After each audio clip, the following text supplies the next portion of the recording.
and other leaders who are here. It is really an honor to have all of you here, and it is really a pleasure to see individuals who were here on the morning of the first day and are still here with us and have done tremendous work during this time. This closing plenary is a way of reflecting on the week, but also giving you a glimpse of where we plan to go. And I want to start out by thanking Governor Bryan for embracing this idea, creating the space and venue and the imprimatur to say, this is important, go and do the work. And we have been doing that work. And I want to share in a moment some of the products of that particular work. But I do want to emphasize that I believe this is extremely historic. There are certainly times when a major company partners with a university to engage in research, to make a philanthropic gift, or to do something else that may be a one-time transaction.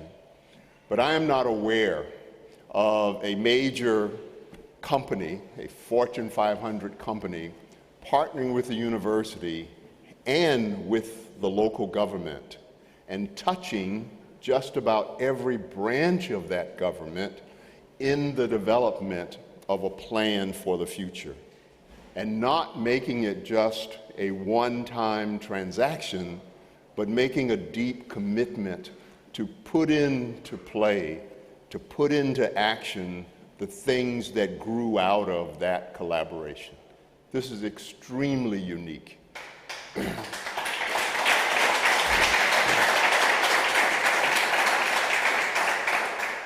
And for an HBCU like the University of the Virgin Islands to be leading the way in doing something like that is also unique. And it creates enormous pride for us, but it also creates enormous humility, because what we did this week and what we are saying we are going to undertake is an awesome responsibility. And we know that it is going to take a whole lot of other individuals to work with us to bring that about. Just as I thanked Governor Bryan for embracing this, I definitely want to thank William Adams for his vision, for his leadership, for his undying commitment to this particular idea.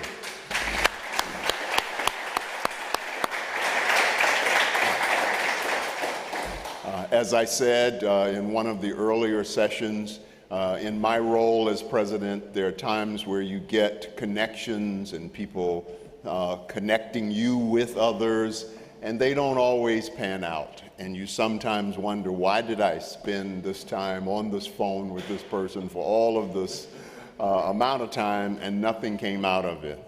That has not been the case with William. That has not been the case with Microsoft. From the very first meeting, we knew, or at least I sensed, that he was serious, that he was committed, and we evolved this partnership out of that, and I am just very thankful for that partnership. My role is to kind of share with you just a little bit of what we were able to achieve this week, because as I indicated, this is not a transaction. This is the first step in a long journey.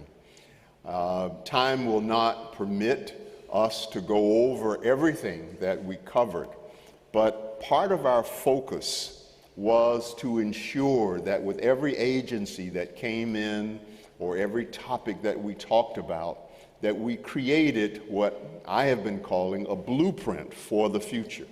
Because if we're going to move towards technological innovation on a systemic way, we really need a guidepost. We may change it and alter it as we move forward, but we need to at least start the journey with some clear goals in mind.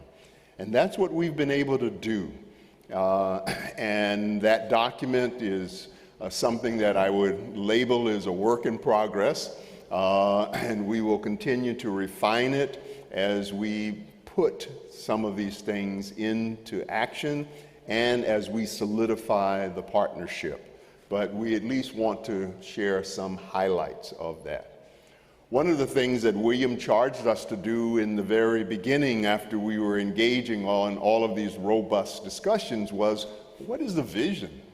Unless we have a vision statement of what it is we are about, then we won't know for sure how to guide these activities.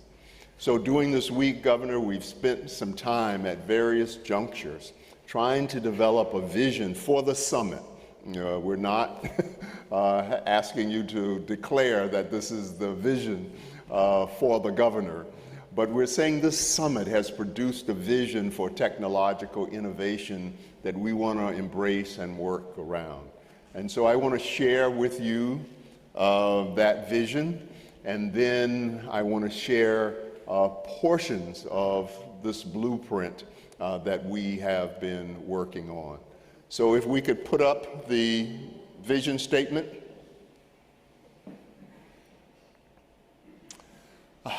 After a lot of work and going back and forth, the technology vision statement is: we harness technology innovation to inspire and transform the lives of Virgin Islanders. The socio-economic, educational, cultural, and health needs of the people will always be at the center of our innovation. Access to technology is our birthright.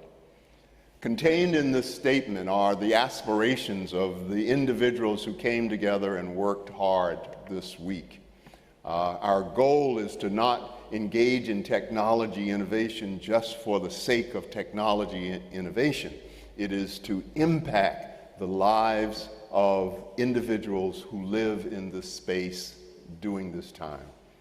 And having the access to that innovation is something that we are claiming at the end belongs to every person.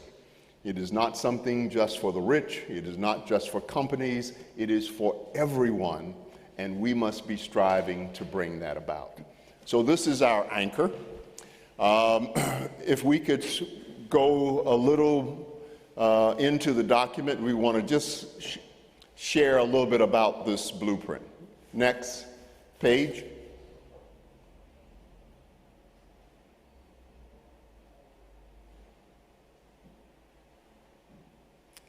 So the first, and you may not be able to see this, and I apologize for the size, but what we tried to do in every area, and we started out looking at antiquated systems and how we could address antiquated systems. And so the individuals who represented the various governmental agencies, we're going to make it larger, shared with us what some of the challenges that they were facing, from poor life cycle management to the laws that created BIT not really being up to date. And so I just throw out those as challenges. But we didn't want to just focus on challenges. We wanted in every session to come up with some recommended solutions, things that we could work on. So if you could move up a little bit, I want to highlight one of those. Next. Yes, thank you. If you could stop there. As you could see, just in antiquated systems, we have over 15, 16 guideposts or recommendations. One of the creative ones that came out of this first one, and I will elaborate on it more. In the beginning, we talked about it as summer intern programs to update the IRB system, because someone in the audience said the system that IRB is using right now is really not as up to date as it should be. They put out a bid for what it would take to bring it into the modern day reality and got a quote of 40 million. And the person was saying, we're probably not going to do that. But then, out of the collaborative discussion and inspiration of Microsoft, the university, and others, was we need to have summer interns. And as this evolved over the week, it became more than just summer interns. But this concept that has been thrown out is creating a strike team, that is having UVI students, faculty, Microsoft personnel, hiring engineers who will take on projects that the government needs and implement it, and doing them either one at a time or doing them simultaneously. But the spirit behind this is let's leverage the resources that we have here, let's pull on the resources that Microsoft can bring, and let's begin to create something unique that will allow us to implement technological innovation faster than we would have if we were trying to get a consultant to come in and do all of those things. So you see a long list of other things. I just wanted to highlight that. Next page, please. And this is, if you could slow down, go back a bit. No, back, thanks. So that concept of interns turned out to a strike team by the end of the conversation, and that strike team could not only work on the IRB system, but could work on other systems that were identified. Improving customer service was our second work group, if we could move up. So a lot of this focused on what we need to do for the tourist industry, but we moved that, and one of that was, partner with Disney to improve customer service, et cetera. But we began to talk about customer service more broadly than just for tourists. Someone talked about the concept of treat people as if you're talking to you, so that you always personalize it, that we need to think about using bot, which are these systems where automated systems so that you can get answers without a person being there necessarily, that can provide more information. One person suggested, and again, this is not necessarily technology related, but it is the human aspect. What if every time you made a call to a governmental agency, at the end of that call, the person would always say, "Are you satisfied with the services you received?" As a way of saying we must ingrain that spirit and that mentality in all of our interactions with people. There's a lot more there. Consistently collecting data, consistently analyzing data so we can learn how to improve. Next slide. Workforce development. A number of challenges that both labor and the Office of Disaster Recovery provided with us, and we have some of those, the bottlenecks, not having enough computers, et cetera. But then we came up with some recommended solutions, and I won't go through all of them, but if you could move forward a bit. This 3-month coding boot camp as a way to expose more of our youth, expose more people in the territory to this resource, this talent, this ability to be able to do more. Some of that is going on. The RT Park does some of that. The computer science program does some of that. But what was being suggested is we do this systematically all the time so we have a greater resource in the territory. The Department of Labor says there's this wonderful system that Rhode Island uses in their labor department that we would love to have. William's response was, we can build that. And so the strike team concept again is saying things that departments need, this partnership will work to try to address. Next, work group number 3 was creating a diverse and vibrant economy. If the slide can move up. Here we just went straight into solutions. Talent attraction and retention was one of the things that was focused on. Someone talked about how we often focus on students who are at risk, but we don't focus on other children here and in the States who we need to cultivate and bring into the economic development process. We need to develop more data centers and data hubs, and there will be, this point will come up again about how we can use data centers as a tremendous catalyst for economic growth in the territory, more cyber research, et cetera. Next slide. In the energy, there were a lot of challenges, as you can imagine. We had a very robust discussion about the challenges with energy, from cost, instability, silo, et cetera. But we came up with some solutions, and if we could go further down,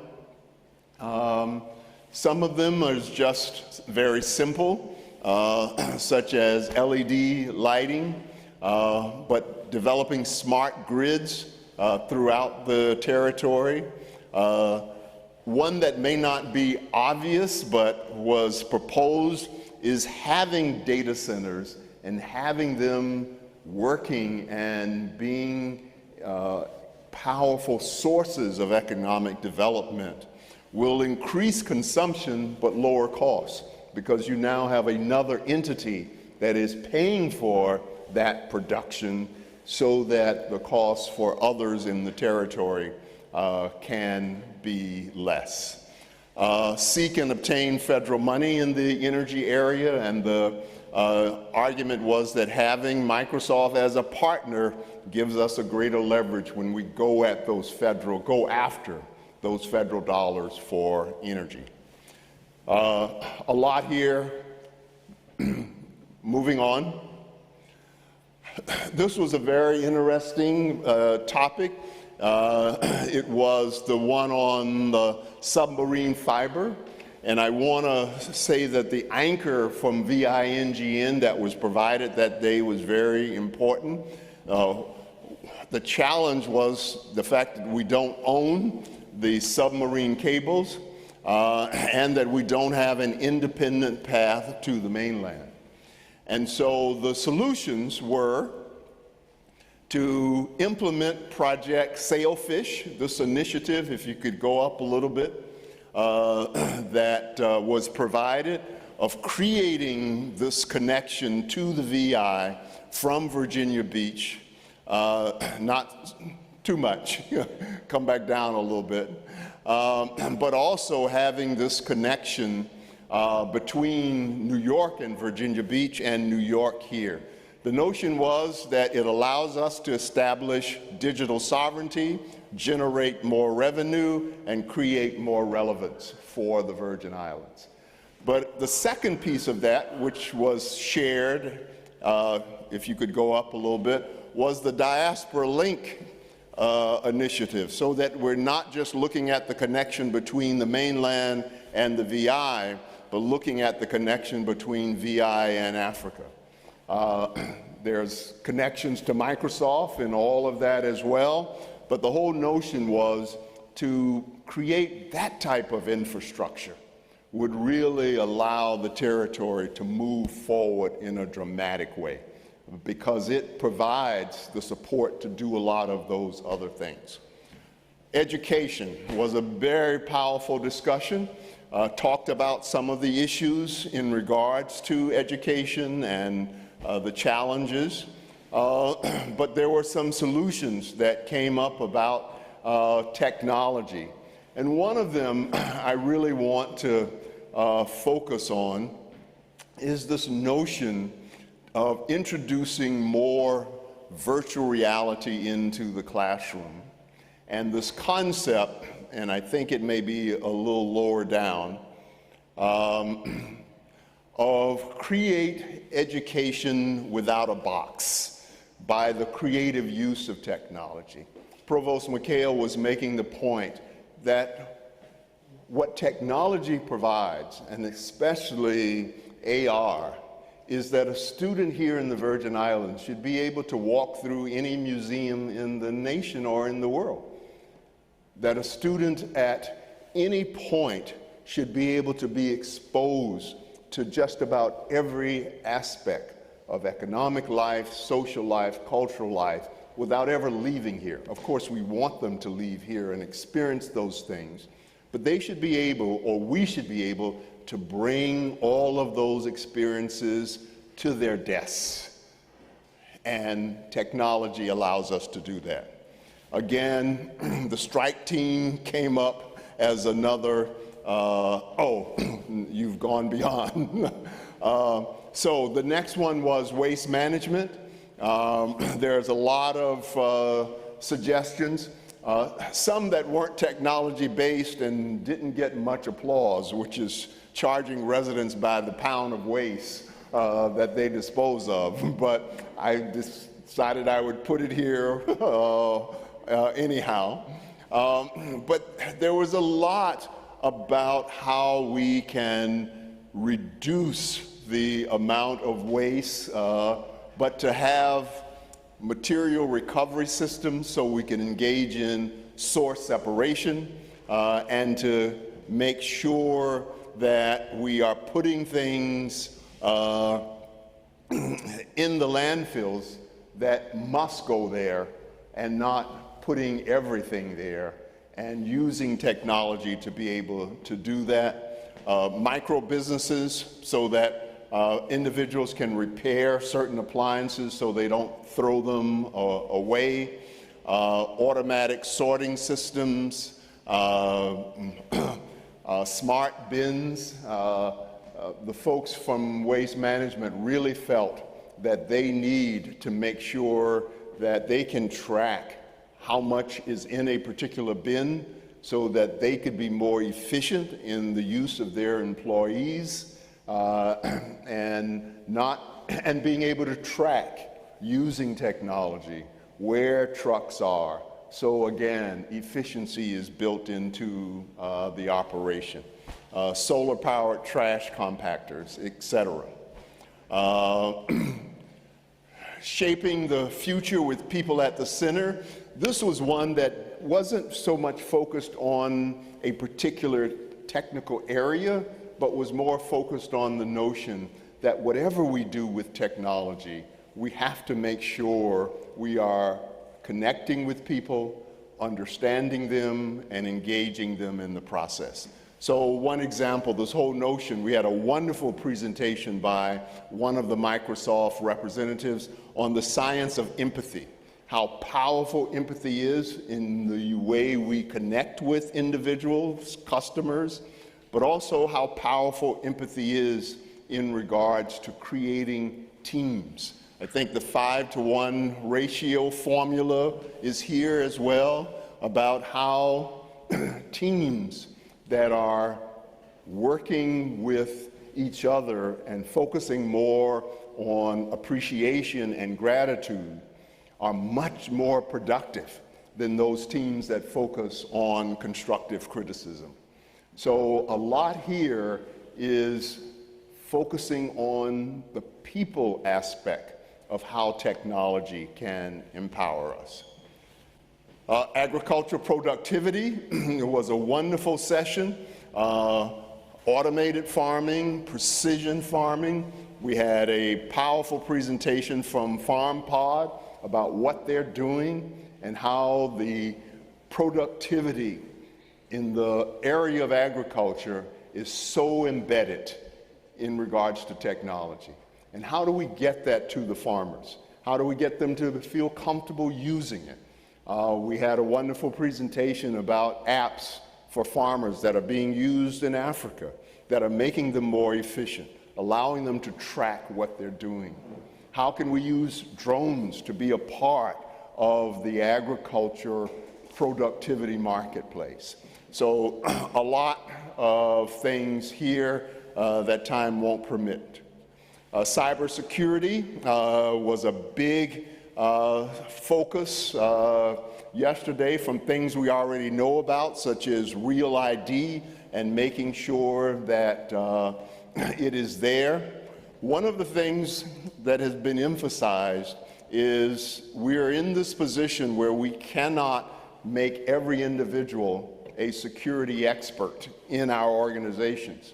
So we really have to focus on how our systems can be made more secure. We had a very transparent presentation from VIPD about some of the challenges that they have, some of the techniques that they are using. But there was clearly a sense that we need to do more universal cyber awareness so more people are involved in what they're doing.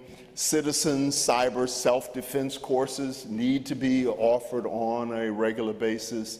So this is an area that is so important because, as various individuals indicated, we can be as technologically innovative as we want to, but if we're creating vulnerabilities, if people can tap into those systems, then our progress will be slowed tremendously. Next one. I guess they didn't make it in. This version doesn't have it, but this morning we had quite a few recommendations in technology, in transportation and in healthcare. We captured them, so even though they're not here, we do have them in this overall blueprint. And I want to thank Commissioner for Enuncion for her presentation. We had individuals from the Department of Public Works who were here as well, and so we have a lot of challenges and recommendations. I think the main takeaway in both the transportation and health panel this morning was that each entity is doing a lot with the use of technology already, but each one could identify other areas where improvement could occur, and using interns from UVI and other places, bolstering our IT infrastructure, that human infrastructure in both organizations would be a powerful thing. So this is just a quick glimpse of a lot of the solutions that were shared. There may be some that we will be able to move on automatically right away, and there are others that certainly will take more time. But our belief is that if through Microsoft's involvement, the university and the governor's office, we could continue to refine, continue to make this strategy more accessible to everyone who it affects, then a year from now, we will be further down that technological innovation road than we are right now. So I will conclude by, again, as I did in the beginning, thanking all of those who participated throughout. What we have here came about, yes, from the enormous expertise of Microsoft, but many of these ideas came from people in the audience who were willing to share their experiences and insights, and I think that has allowed us to create a rich plan. A lot of work to do in the future, but I think this week has created a wonderful foundation. Thank you.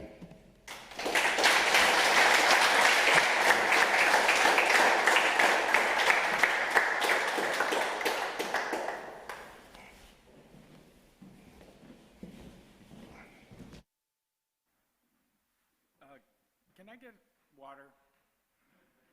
I know my mouth's going to dry out, so I might as well start now. Whew.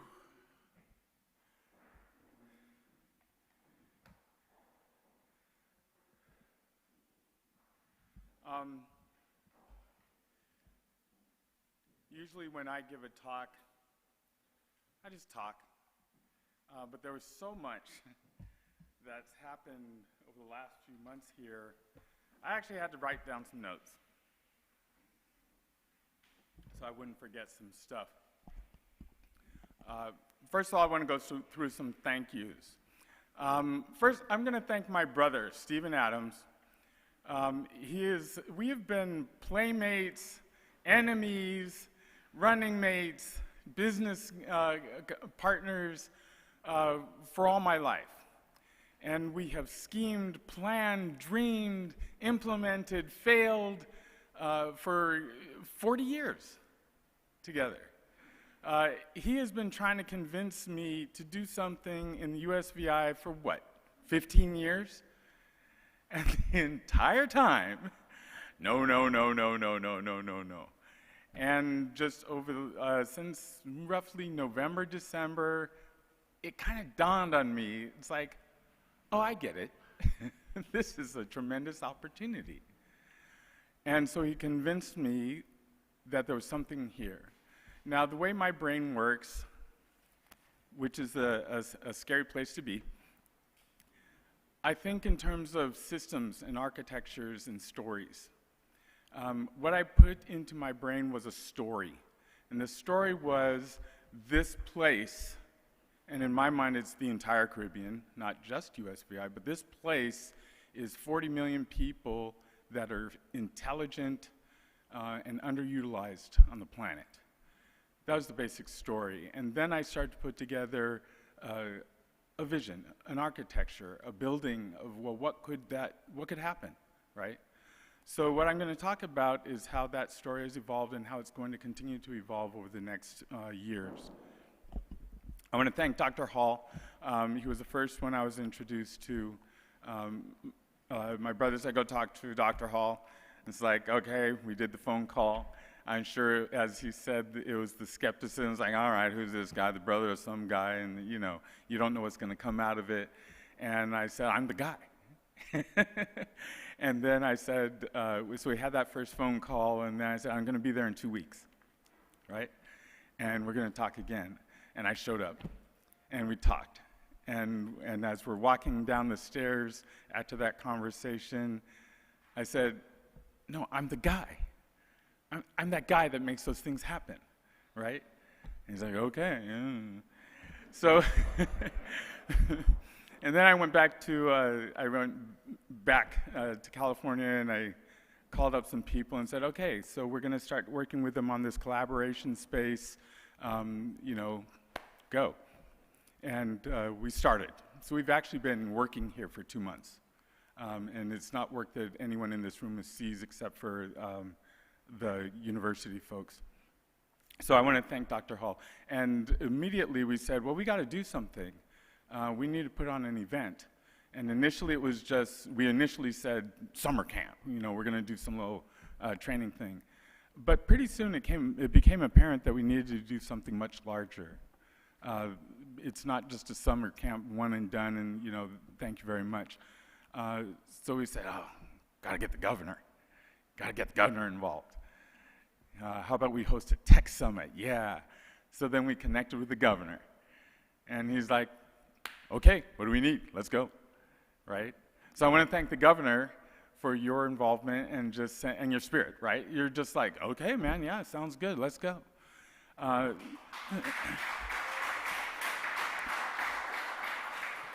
And that's not to be, there's no way you can overemphasize that, because it's like having academia, government, industry coming together instantly. That all happened within a few weeks, instantly, by the way things normally move, is impressive.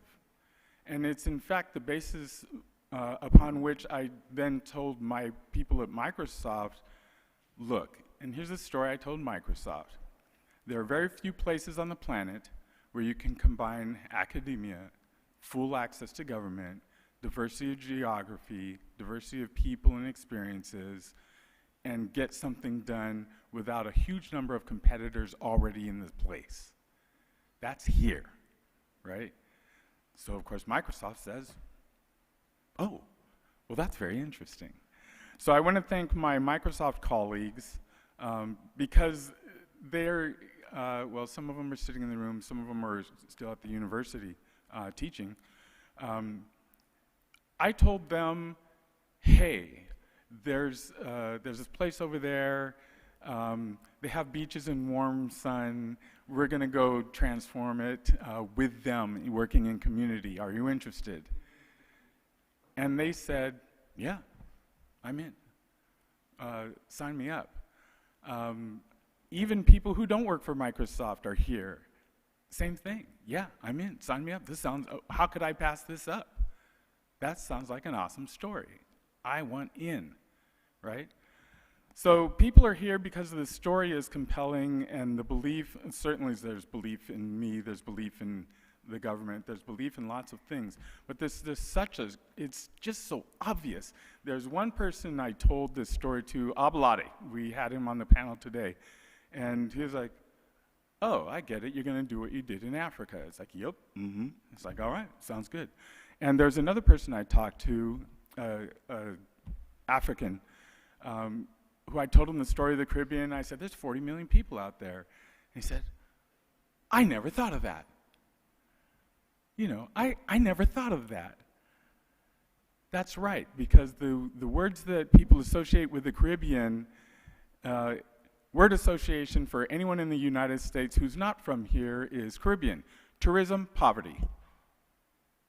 That's the word association that most people have with the Caribbean. They don't think awesome, you know, people, intelligence, resilience, innovation, but all of that's here. We just heard a panel this morning where we talked about, you know, how we handled the COVID, and it's done here way better than it's done in most places. And you have hurricanes, and you recover, and you recover, and you recover. And then after you're done with all that, you recover again. Oh my God. I wish our data centers worked like that. So let's harness that. All right. So I want to end where I began. My company badge says, our mission, empower every person and every organization on the planet to achieve more. And when we started on Monday, I said, it doesn't just say every white person, it doesn't just say every European company, it doesn't say anything, it says every person. And that means every person. In order to get every person empowered, whatever that means, it means that we need empathy, we need to be with the people, we need to work with people. I also said in the very beginning, we come in with all humility. We want to be here as members of this community, and this is a unique thing for, it's my approach. This is my approach. We want to come in here as members of the community because I want to listen. I do not want to come in as the colonialist. We've had enough of that. I want to listen, I want to be a part of the community, I bring certain things to the table, but there are only certain things. You also bring things to the table. We all bring things to the table, and this is what our African heritage is about, togetherness and coming together at the table and sharing what we have. Storytelling and all this. I'm sorry if you're not from Africa, but this is a dominant culture, so this is what we do, right? We're about community and helping each other and telling the stories and sharing, and this is our heritage. So this is how I'm trying to approach this. Yeah, I'm a technologist. Yeah, I'm going to make money. I'm Microsoft. But I'm going to do it in a way that shares with the community and rises all boats. Now, there's this word that I've been working on over the last year or so called tequity. And tequity is my concept of I want people to rise up because they have a share, an equity share in technology, right? You need to, we're all, oh, I don't have my phone. We all own a piece of technology. We all have a phone. We don't all have patents on phones, right? The people that are getting filthy rich off technology are the ones that own the patents on the phones. We're all just users. So if you're just a user, you do not have an equity share in that technology, right?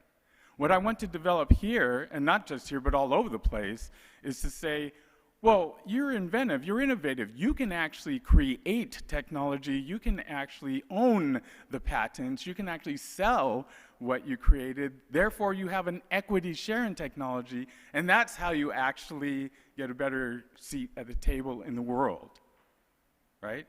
So this is part of my vision for this place, is to bring in that little techquity thing. It's like, yeah, we're going to make it all better because you guys are resilient and brilliant, and I do, in fact, want to work for the director of health, but we're going to bring techquity. I want us to have an equity share in technology, right? That's my ultimate goal. Now, there's some other, I just want to, as I'm closing, I want to share some big thoughts, big words that I heard or want to leave with, and then I'll shut up. So, some of these, you're going to have to look up some of these words because, like, what the heck is that? Synthetic biology. All right? Now, look it up. The trick here is to get out of the past and leapfrog into the future. And don't chase the taillights of where everybody is today. Leap into the future. We can do that, right? When you look at Africa, they did not lay copper to everyone's house for telephones. They leapt to mobile devices, and their whole world is built around mobile devices. So they skipped that whole copper laying thing. They leapt. So I'm gonna put this little thing out here called synthetic technology, and we'll come back to it in a year because it's gonna be big someday. All right. Hololens. This is a technology for virtual reality. Did you know that one of our VPs of HoloLens development is here on island right now, today, sitting up in our villa? He's excited. He came to support his wife, Lila, but he got bit by the bug. We're sitting up there in the villa, looking around, he's like, I want to live here. I want to build a team here. What do I have to do to support this effort? Now he's going to be here at dinner tonight, and Tim's going to accost him and say, HoloLens, HoloLens. And he's going to say, yeah, let's do it. Yeah, let's do it, right? Distributed data center. Did you know you have 24 little tiny data centers all over these islands? Maybe we should do something with that. Maybe we should build that out. Maybe Microsoft could use that in interesting ways, right? We have access to people, hold on. Synthetic biology, drones, that came up several times. Distributed ID. I believe I said at some point that ID is at the center of any interesting and new technology that you build that's related to data. You're already doing real ID, you're already kind of sharing this thing. You want to do vaccine IDs or vaccine passports. Identity is at the core, and you're already there. We just have to architect systems that learn to share these things, right? And last, I want to talk about people, access to people. I showed up with 15 people. Maybe it was less than that, 10 to 15 people. We have people here in St. Croix this whole week. We had people over in St. Thomas as well. We're spending another week over in St. Thomas. They're here. Take their phone numbers. Take their emails. Before I showed up, you probably knew only the salespeople at Microsoft. Now that we're here, you know a lot more people. Those people know people. Those people are either in positions of power where they can do something, or they know someone who can, and they're interested in doing stuff here. So don't let us walk away without you taking our information, because now you have more than just me as a connection point into Microsoft, right? If you know anything about how tech companies work, you know it's all about connection to people, right? So my gift, one of my gifts, is that connection points. You now have 10 to 15 more connection points that you didn't have before, and none of them are salespeople. And I'm not trying to badmouth my salespeople. I'm just telling you, you need more than just sales connections. You have connections to engineers. And the way that our company works, engineers are gold. If you have connection to engineers, stuff just happens, right? So lastly, I'm going to talk a little about, just a tiny bit about what we're going to do next. We're here, we're committed, I'm accountable. I talked about accountability earlier in one of the sessions where I said, well, this stuff can happen. It doesn't take much more than us just being accountable and saying, I am going to be accountable for what I signed up for. So I, William Adams, am accountable for signing up for what I signed up for, which is to establish some jobs, do some engineering, bring some education, okay? I'm accountable. So the question to all of you is, how accountable are you gonna be? I'm gonna hold up my end of the bargain. Dr. Hall's gonna hold up his end of the bargain, or I'll just be all up in his office, right? So for each of the agency heads and anyone else, what are you going to be accountable for? This is your society. This is your community, right? So all we have to do is be accountable to each other, to ourselves, and stuff can just happen. The last thing I'm going to say is along the same lines of commitment. I am so excited to be here and to do stuff here. I'm going to invest. I've already invested. I mean, I flew here, I brought people, I'm expending some political capital and all that. But I'm going to monetarily invest. I just, not quite, am looking at opening an office that's a couple doors down. I'm getting a space, right?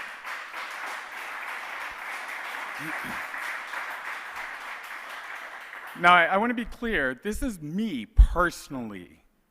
This is not Microsoft. This is me, William Adams, personally getting a space because I want to do business here, right? Microsoft, when we bring the whole thing, we're going to get a lot of space, right? But I am personally invested enough to get a space, right? On top of that, I'm going to spend $200,000 over the next 2 years. My personal money, not Microsoft, my personal money.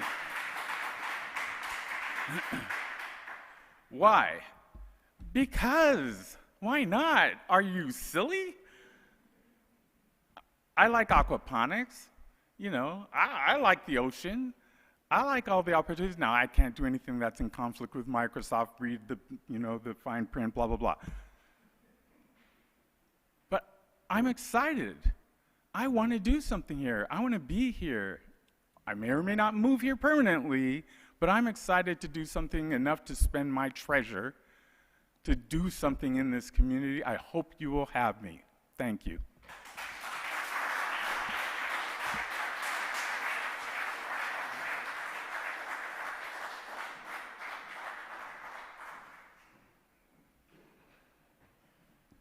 Good morning, everybody. Morning, Dr. Hall, all the cabinet members, Bill, everybody that's here today from Microsoft, and guests.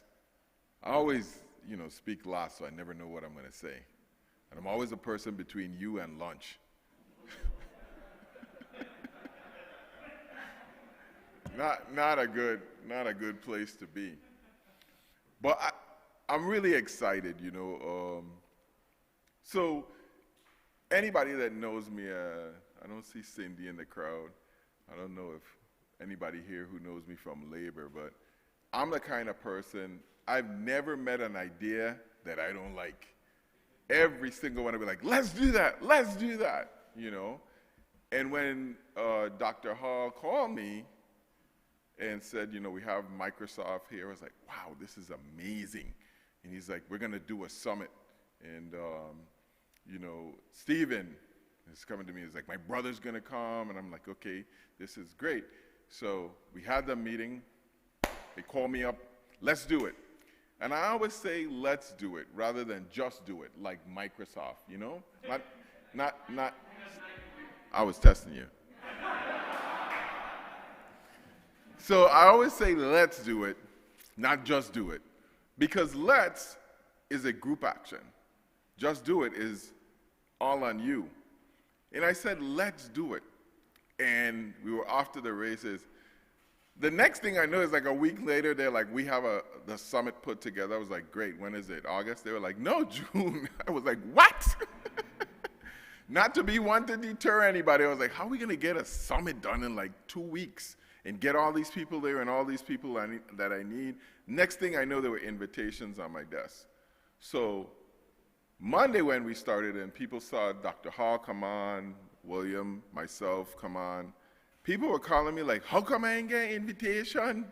And I'm like, dude, this thing went at the speed of light. If everything here could happen like that. Huh? Oh my. But guess what? You are the people that make it happen. You know, when I first started with government, I realized that government is maintain a whole fleet of people. The minute you come up with the idea, they get out their blocks, the cement, the mortar, they start mixing it, and start building walls as to why it can't get done, why it can't get done tomorrow, why it can't get done next week, who's going to be offended. But we just did it.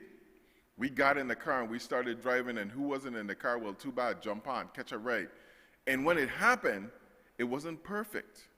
But guess what? It happened. It got people talking. Yeah.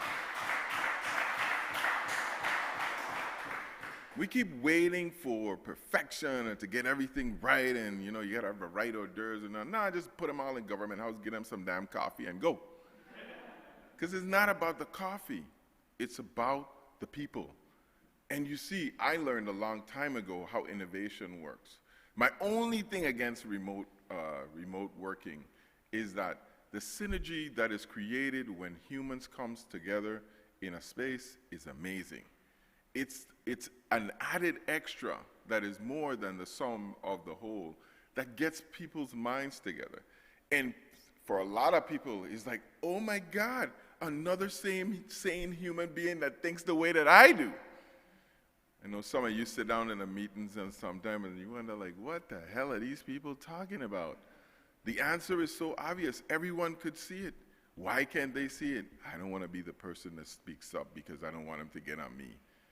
This is a place where you speak up, where you start to see that all of us kind of like are on the same road and headed to the same direction, but we got to do more than just talk. Now is the time for execution. I got so excited. If we could put back up the vision. When I saw, first I read it, technology and innovation, but it says technology innovation. And technology is the application of tools to do anything. It's computer technology, but something as simple as the first abacus. Y'all know that, the counting beads thing? Technology, simple, but technology just the same. It can improve every aspect of our lives. And we can go from a point of reacting to a point where we're acting, constantly predicting what is going to happen, when it's going to happen. You know, my BIT director isn't in here today. When I first joined labor, right, I had a problem with my computer, and he came up there, and he was like all concerned. He goes, and then he says, did you press Control Alt Delete? And I look at him like, I didn't get to be a commissioner because I'm an idiot, you know. I said, when I called you, that means that I have tried everything humanly possible for a layperson, and I need you to fix it. So he was cool, he fixed it. So another time, he came back up and he said, I called him again. I said, I can't get this thing. I didn't know what it was, the bullet or whatever.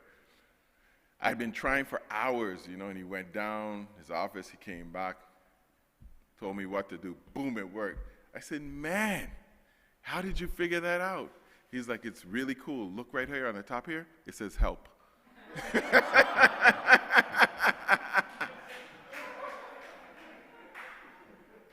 And I make that joke to say that sometimes help is right in front of our face. We just need to reach out and ask for it.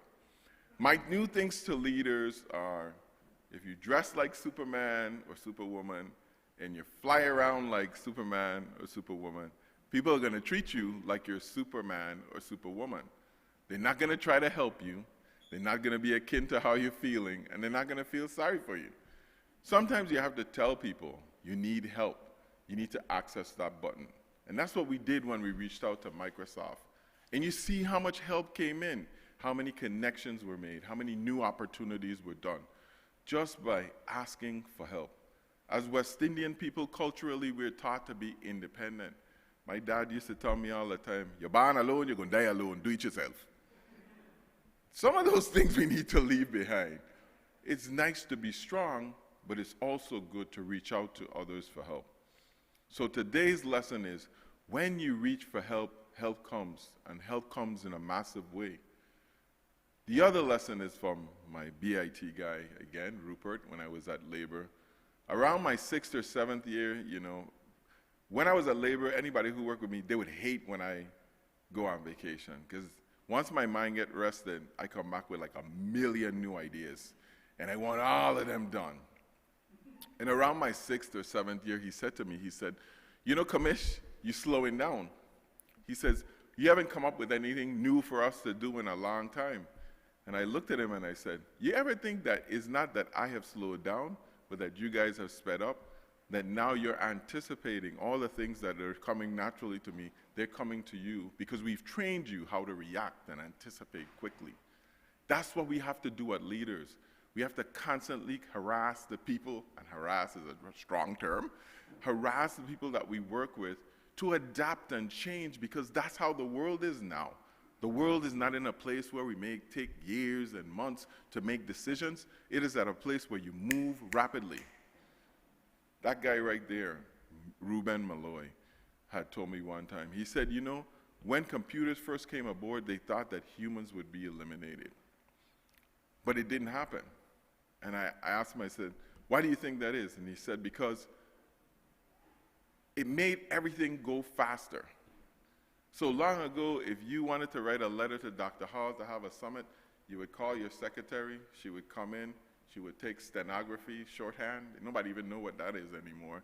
She would take shorthand, she would go back to their desk, she would draft a letter, she would bring it in for review, he would make corrections, the whole day gone now, She would make more corrections, and then because she didn't have an IBM Selectric, she'd have to make sure she typed it perfectly without any whiteout. Remember that? On it, then it would come back, you would sign it, she would put it in an envelope, she would put it in the outbox, somebody would come along that afternoon, pick it up, take it to the post office, sort it, mail it, it'd go 1 mile down the road to somebody's office, right? They would get it, their secretary would open it, sort it, put it in an envelope, it would go on your desk, he would read it, then he would call in the secretary to repeat the same process. Think about that. Now it's, I need a conference. Text, bam, it's right there. Everything is moving fast. We have to move at that pace. We have to develop our systems and the way we manage people and government to move at that pace. And if we're not doing that, we're failing. And that's what's happening now. I have people who still are requiring that we bring the paper documents to them at their office for them to sign. Everybody should be signing electronically. We shouldn't be waiting. I can access any document at any time of the night. I hear people say, I can't get my resume up. I have it at home in my computer. Did you email it? Yes. Where did you email it from? Gmail. It's at your access. Just go in your Gmail and get it where you sent it before. Teaching people to think and use technology to move us into a new realm and a new reality is what we have to do.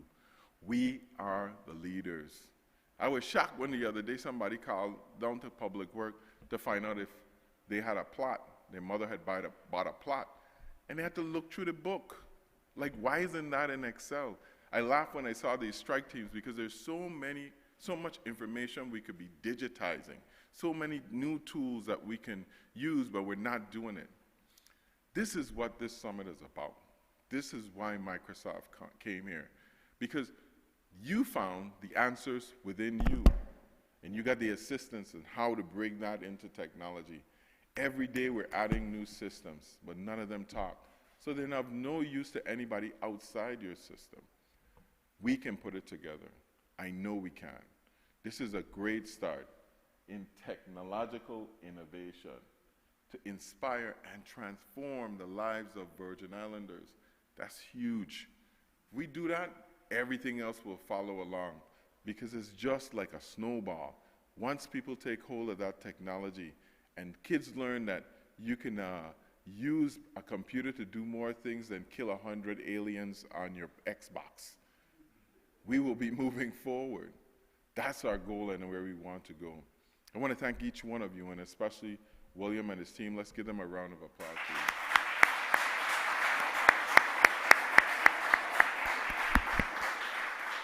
For their time, because time is the only thing that money can't buy back, right? It's the only thing that you can't get back, and they invested their time. Let's make that time worthwhile. The other people I would like to thank is the university. As I move along, you know, I used to look at Dr. Hall and be like, this guy is crazy with this medical school stuff. But we do need those big, hairy, audacious goals. We need to reach for things that we don't quite sure that we can reach to. We complain too much about what's happening today and all of the problems. If we just spend 20% of our time on all the problems and 80% of our time on all the opportunities, soon the problems will go away. They will be eclipsed. Let's focus on what we can achieve. Wakanda. I noticed y'all got rid of Wakanda, you know. I was getting fitted for my Superman suit, my T'Challa suit. Let's focus on that. Let's try to believe in ourselves a little bit. The young people that we have at the Tech Accelerator at the RT Park and what they're doing. Let's for once believe that Virgin Islanders maybe can create the next Google or the next Amazon. Let's have faith that that kid who grew up next door could be a real leader in the tech world. Let's put some encouragement to those young people trying to make their way through leadership roles in our government. Let's just believe for 1 second that a simple Virgin Islander could become internationally great. Guess what? Tim Duncan, no one would have thought 20, 30 years ago that this little kid swimming in Country Day pool could be an international basketball star, one of the greatest players ever. There are thousands of little kids in the Virgin Islands and millions of opportunities that they could be. Not only them, but you too. Let's put some faith in us where it belongs, in that VI and that VI flag. Thank you and have a great day.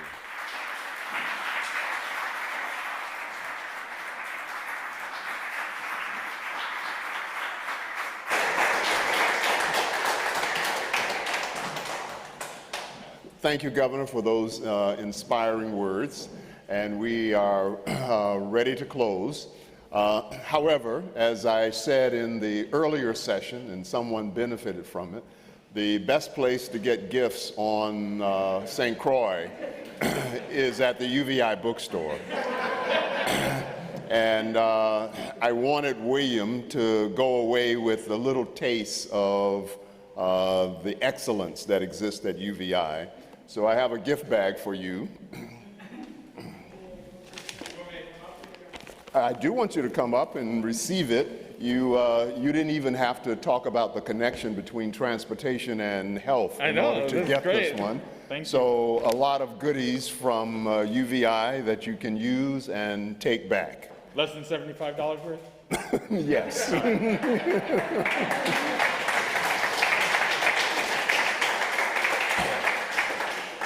But I would also like all of the Microsoft folks who are still with us to come forward if they don't mind. We want to give them a small token of our appreciation. I know some of them are already at the beach, but the few who are still here, please come forward.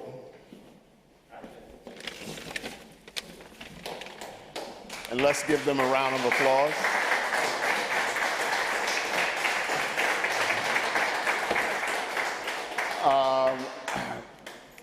I think, yes, you should be coming as well. Thank you. Thank you, thank you.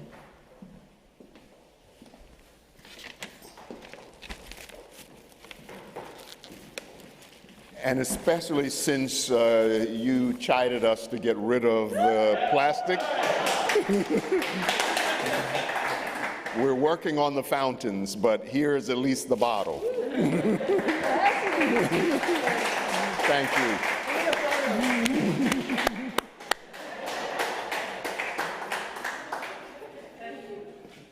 And for those who didn't, well, thank you very much. And for those who didn't show up, we still have theirs. So we won't, we'll make sure they get theirs as well. But thank you all for everything.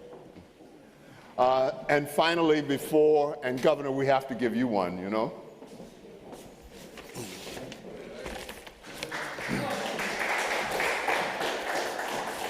Well, the best thing you did was graduate from UVI. That's right.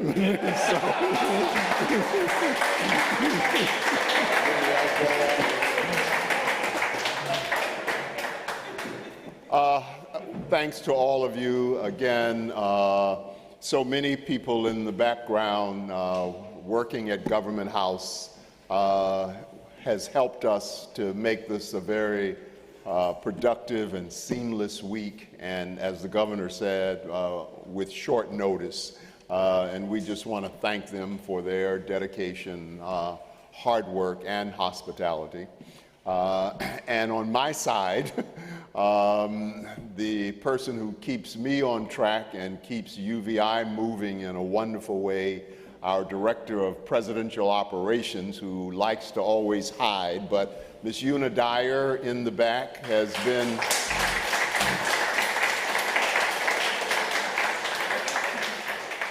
she has been so instrumental, not only in a lot of the pre-planning, but even while things have been happening during this week. So I want to sincerely thank her for her support and contribution. And last but not least, our folks from Media One, who has been able to Lawrence, not only have they recorded and provided mics, but they allowed folks from Africa, the West Coast, to be right here in the room with us. And so we want to thank you for your support.